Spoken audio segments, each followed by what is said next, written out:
Hey everyone, this is Thendiel Swansong, author of How to Train Your Dragoon, and in this video I'm going to go over some of the basic principles that enable us to maximize damage output under Life of the Dragon. You may have discovered some of these principles on your own already, since they follow fairly logically from a basic understanding of how Life of the Dragon and Nastrond work. Others, however, are more complex in their mathematical justifications.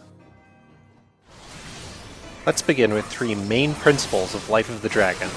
First of all, since firing off all three Nastronds that are possible under an individual Life of the Dragon cycle is an extreme priority, you should try not to activate Life of the Dragon with any fewer than 24 seconds on your Blood of the Dragon timer. Any less than that, and things get dicey.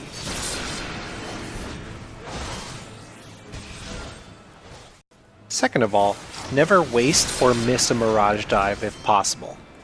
To achieve this, never use Spineshatter Dive immediately after jump, or vice versa.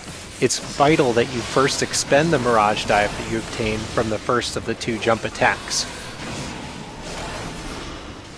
Additionally, never waste a Mirage Dive when you have 3 Eyes of the Dragon, if that same Mirage Dive can be preserved for after the activation of Life of the Dragon.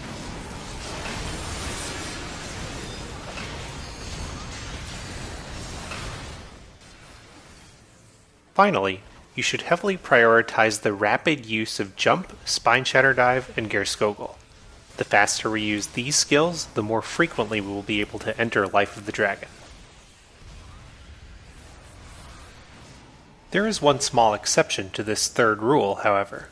If Geirskogul comes off cooldown within 21 seconds or less of your acquiring a third Eye of the Dragon, then you should save that Geirskogul to speed up Life of the Dragon activation. This is statistically likely to be a DPS gain for any phase or encounter whose length we can't precisely predict in advance. I'll conclude by going over a couple of other, lesser principles of Life of the Dragon optimization. For one, keep in mind that Mirage Dive and Nastrond often have flexible timing. This means that you might, for instance, save a Nastrond for a Blood for Blood window, or save Mirage Dive so that you can prioritize other, more urgent cooldowns. Next, if there are multiple targets on the battleground when you have Geirskogul or Nastrond available, try to make sure you hit as many of those targets as possible. In many cases, this can be accomplished by tab targeting from a closer enemy to a distant one, using Nastrond or Geirskogul, and then tab targeting back to the closer target. Next, keep in mind that it is acceptable to double weave a Geirskogul with the first Nastrond of a Life of the Dragon cycle. This shouldn't clip into your GCD timer, except if you have a very short GCD length of 2.41 to 2.43 seconds. Even then, the clipping is pretty negligible. Last of all, feel free to double weave Geirskogul with Mirage Dive in either order when it's appropriate. Just be careful that you don't mess up the ordering, as doing so may result in a DPS loss.